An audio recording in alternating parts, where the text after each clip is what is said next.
Pencurian lampu mata kucing dan rambu marka jalan terjadi di kawasan Cawang, Kecamatan Makassar, Jakarta Timur. Polisi kini memburu pelaku meski belum mendapat laporan dari Pemprov DKI Jakarta.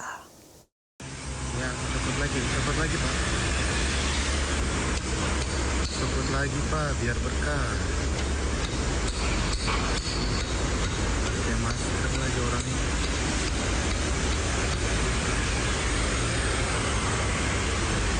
Astaga, nggak kasihan apa sama orang rumah.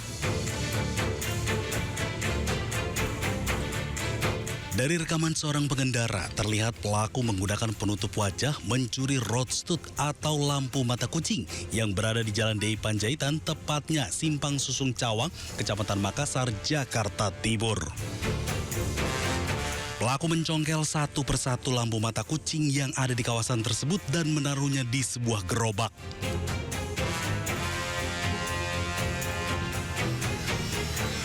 Sudin Perhubungan Jakarta Timur menyayangkan adanya pencurian lampu mata kucing yang merupakan fasilitas umum dan berfungsi sebagai penanda jalan. Polisi menyebut total sebanyak 17 lampu mata kucing diketahui hilang diduga dicuri oleh pelaku yang merupakan seorang pemulung. Polisi kini masih memburu pelaku.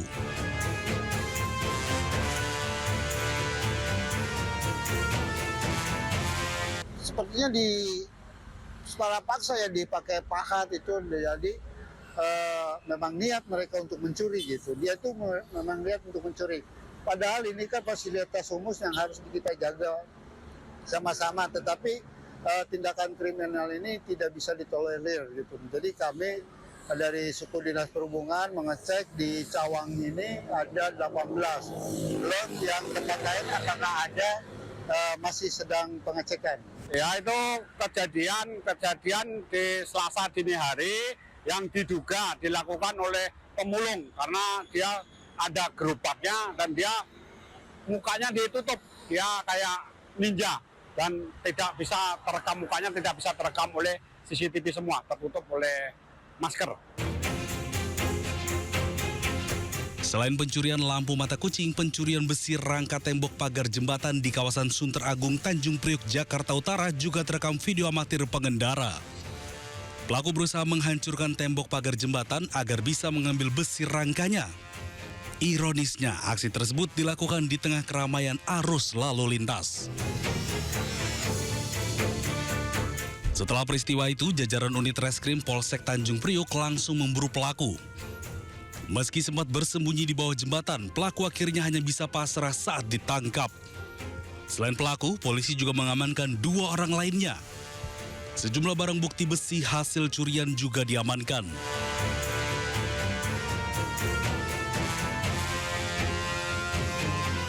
Kini ketiga pelaku dibawa ke Mapolsek Tanjung Priok, Jakarta Utara untuk menjalankan pemeriksaan.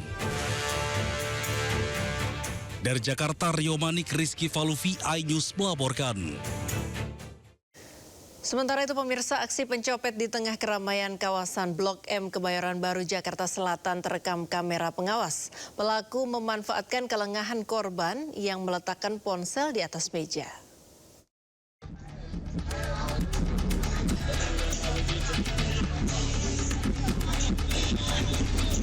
Inilah rekaman CCTV saat seorang pria pelaku copet beraksi di kawasan Blok M, Jakarta Selatan.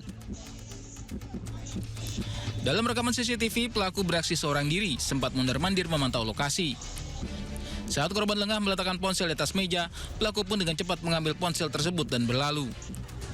Pihak kepolisian Polres Metro Jakarta Selatan mengaku telah mengetahui hal tersebut dan telah melakukan pengecekan di lokasi. Namun, kasus pencurian dengan modus copet ini tidak dilaporkan ke kepolisian. Nah, kita lihat bahwa banyak kerumunan-kerumunan yang memang membuat adanya kesempatan ya yang terjadi tentang kejahatan. Nah, dari kejadian ini terus kami berupaya untuk ya anggota kita terjunkan ke lapangan, baik itu patroli jalan kaki maupun patroli secara mobile. Ini dari kepolisian sudah kita laksanakan. Polisi pun mengimbau kepada masyarakat, khususnya para pengunjung di tempat ramai, agar lebih berhati-hati dalam menjaga barang bawaannya. Dari Jakarta, Helmi Sajangbati, iNews melaporkan. Warga korban bencana tanah bergerak di Kabupaten Tegal, Jawa Tengah mulai mengeluhkan kondisi kesehatan. Mayoritas warga mengeluh infeksi saluran pernafasan akut atau ISPA yang diderita oleh balita, anak-anak hingga orang tua.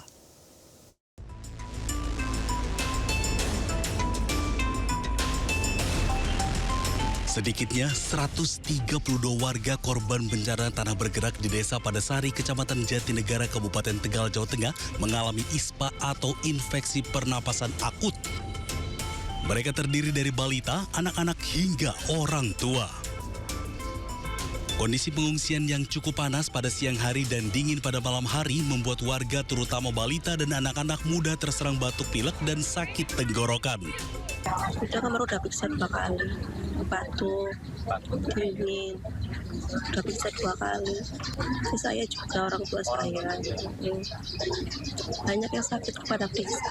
Untuk saat ini banyak sekali keluhan untuk anak-anak ya, sudah muncul batuk pilek, muncul gatal-gatal, itu yang untuk anak-anak. Sedangkan untuk lansia sendiri adalah paling banyak adalah hipertensi, batuk dan keluhan nyeri kaki. Terus kalau untuk sebagian sudah ada yang mulai mencret atau diare. Warga berharap pemerintah segera membangun huntara di lokasi yang aman dari bencana tanah bergerak. Dari Tegal, Jawa Tengah, Yunibar, iNews melaporkan. Jembatan gantung putus, minibus angkutan pedesaan terjun ke sungai sedalam 10 meter di Tanggamus, Lampung. Akibatnya 18 penumpang terluka.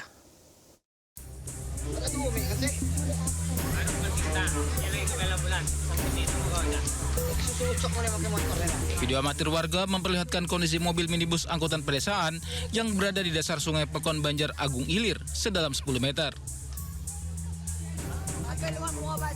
Menurut laporan warga, saat minibus sedang melintasi jembatan gantung, tiba-tiba tali seling jembatan putus, diduga tak kuat menahan beban. Minibus pun terjun ke sungai dengan kondisi syarat penumpang. Warga sekitar yang melihat insiden tersebut langsung bahu-membahu menyelamatkan para penumpang. 18 orang dilaporkan terluka akibat insiden ini, termasuk 3 balita. Sesampainya di TKP Jembatan Gantung Jati Agung, Pekon Banjar Agung Ilir, Kecamatan Bugung, Kabupaten Tanggamus, kendaraan R4 tersebut melintas dengan pelan. Ketika hampir sampai di penghujung jembatan, besi penahan seling sebelah kiri patah, sehingga jembatan gantung miring ke kiri dan kendaraan R4 terperosok ke sungai dengan ketinggian kurang lebih 10 meter dan mengakibatkan penumpang mengalami luka-luka. Diketahui minibus mengangkut warga yang selesai menghadiri resepsi pernikahan di Kecamatan Gisting, Tanggamus. Polisi yang melakukan olah TKP menyatakan putusnya jembatan juga dipicu kondisi jembatan yang sudah tua. Dari Tanggamus, Lampung, Indra Siregar, iNews melaporkan. Sementara itu pemirsa, warga di Sika, Nusa Tenggara Timur harus bertaruh nyawa menyeberangi sungai melewati jembatan gantung yang rusak. Jembatan akhirnya diperbaiki setelah 1 tahun rusak.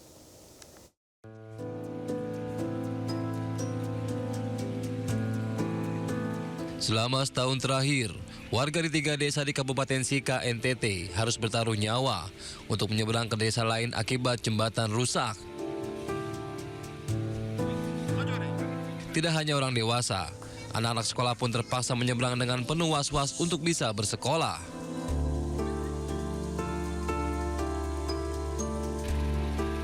Jembatan gantung Ledago Barita GT yang menjadi penghubung antara desa Korowuwu, desa Nangablo, dan desa Dobo ini rusak akibat cuaca ekstrim.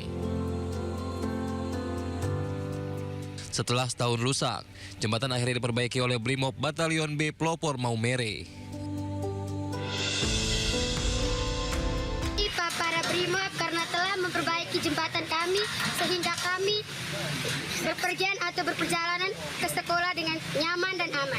Jembatan ini tali selingnya atau kawat seling yang menghubungkan dari sebelah sisi kiri ke kanan atau dari desa Dobo ke Kecamatan Nika ini terputus.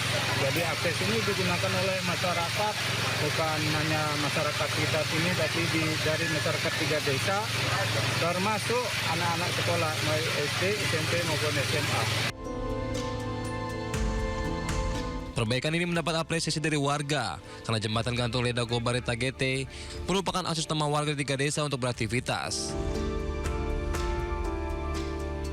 Dari Sika, Nusa Tenggara Timur, Joni Nura, iNews melaporkan.